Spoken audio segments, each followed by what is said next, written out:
experts on the analyst desk to hear more about that match. Thank you very much, T-Man and the guys at the desk. First and foremost, that is Ball's first competitive loss on Rumble. 16-0 going in, now 16-1 at the hands of Samsung Blue. All of you guys predicted a 3-1 in favor of Samsung Blue. It's looking like that's going to be likely. And something that we actually haven't mentioned just yet was Faker himself, actually in an interview, on stream rather, said he felt Cloud9 could win this matchup, just as an aside. Let's immediately jump into this one. Let's talk picks and bans. Dade pulling out the Jace once more. Monty, maybe start us off talking about the pick and how the adaptation came in for Samsung Blue. Yeah, obviously Yasuo is going to be a better pick here, but it was banned out. And I'm not sure why Dade keeps playing Jace into Syndra. I do think it's a little bit risky, and I'm not as impressed with his Jace as I am with Pawns. However, I do like how well-rounded this poke composition is. The weaknesses they had earlier was too much poke or a 4-1 like split push poke composition.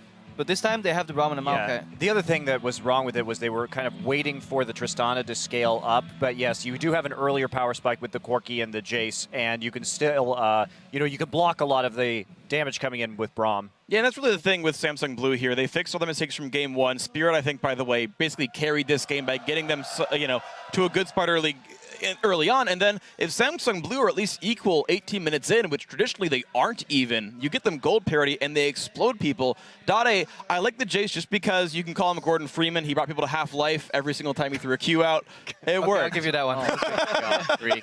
And I really like Deft on Corki. I feel like it's his champion. Last time I saw him play Corki was against LMQ, where he just absolutely dominated them. It has the mobility he needs for when he's out of position, and he's so good at landing those missiles. But aside from picks and bans, what struck me is their adaptation in terms of level 1 play, and I think we have a replay ready of that. What I want you guys to do is remind yourself of game 1. Cloud9, they did the adaptation first because they realized they had no vision on the left side of the map.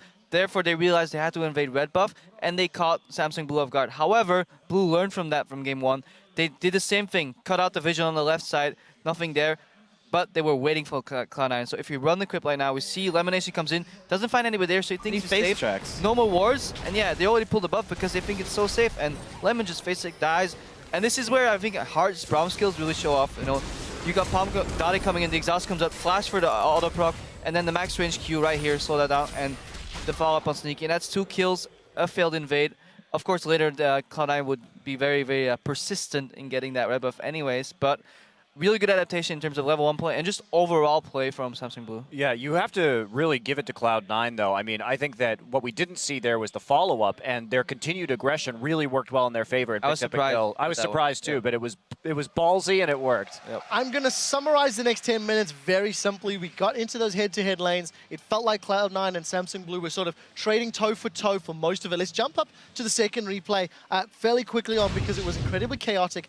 Absolutely everybody got involved in this particular fight as people start jumping into the lane. So roll the clip out, and this is following a Ball's teleport that was really not very effective. Double Lift, maybe talk us through some of the plays, misplays, and what you liked about this fight.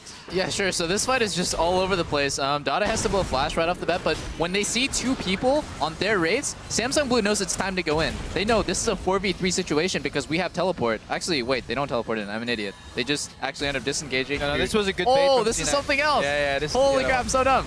So yeah, I'll say what happened. Basically, Sneaky and Elimination baited in because they had Balls following up. Balls blows the equalizer, but then C9 chases. And because High roams a lot quicker here, beautiful max range stun double, and then flashes in. But here comes Dade. I remember what happens now. Dade could have got a quadra kill here.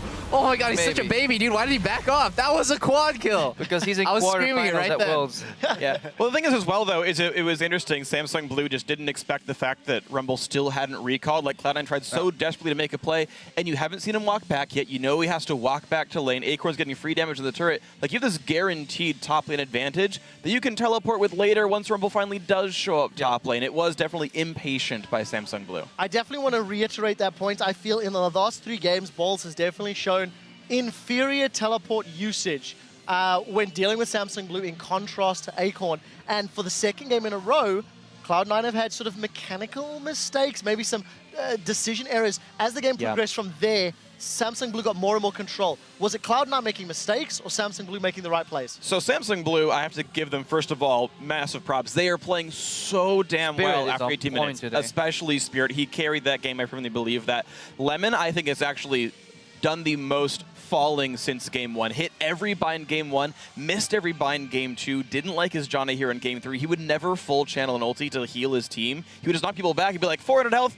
Don't need that. You pointed this out in Champs like during the game as well. Apparently, Lemon maxed W second. Right. No, first. He maxed W first. 1 point shield. Yep. Yeah, I don't like that at all. No, me either. With Graves, you one-shot people at level 7. Janna's actually a lane counter to Braum, which is why, well, it's one of the reasons why Deft and Hart got crushed so hard. They actually just got outplayed straight up, but Janna has a great matchup. I don't know why in the world he would max W first on Janna. He should be maxing E. That shield is just too strong. Sure, in lane, but if we look at the champions that they picked, Braum against Graves, Braum against Syndra, these are champions that, with that wall does really, really well against once you get into team fights. Let's pull up a replay here that I specifically want to throw to Monte Cristo regarding a trade at the 20-minute mark. Roll the clip out and you'll see Sneaky's going to take a ton of poke just by being in the wrong place at the wrong time. And when Samsung Blue catch Cloud9 out of position, they really punish them for their mistakes. Well, I mean, just look at the rocket and the shock blast hitting at the same time right there. Then Hart's going to come in. There's a max range ult kind of hitting high at the tail end of it. There's going to be a good equalizer that's coming in here right there on the left-hand side, and High gets kicked away out of the wall. Now, they take a lot of the equalizer damage. You'll notice they group up in the Maokai ult, so they'll take a little bit. Spirit's just dancing, dude.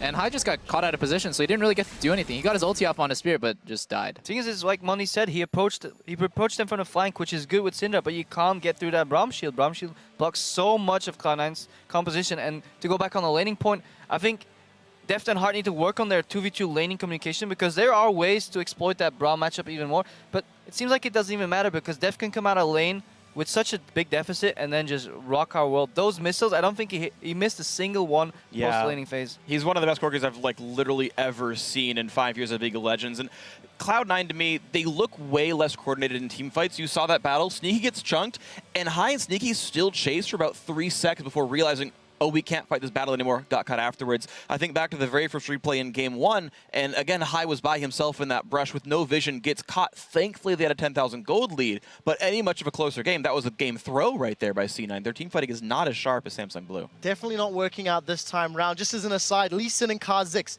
Lee Sin's been picked 31 times in the World Championship so far, Kha'Zix 42. They both featured in their previous matchup. I feel like junglers have been fairly impactful this series. Yeah. We're going to move on to the next game. We'll see what they're going to get their hands on as we do take a short break. We'll be back in those 3.5 as we talked about. Game 4 of the series, the 2014 World Championship continues here in Busan, South Korea. Don't miss it.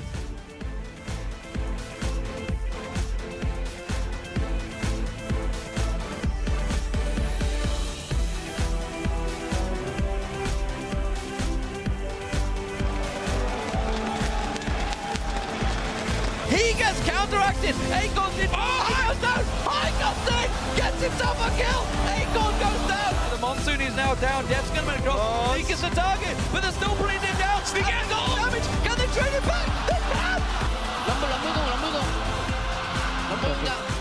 럼블부터 조심해.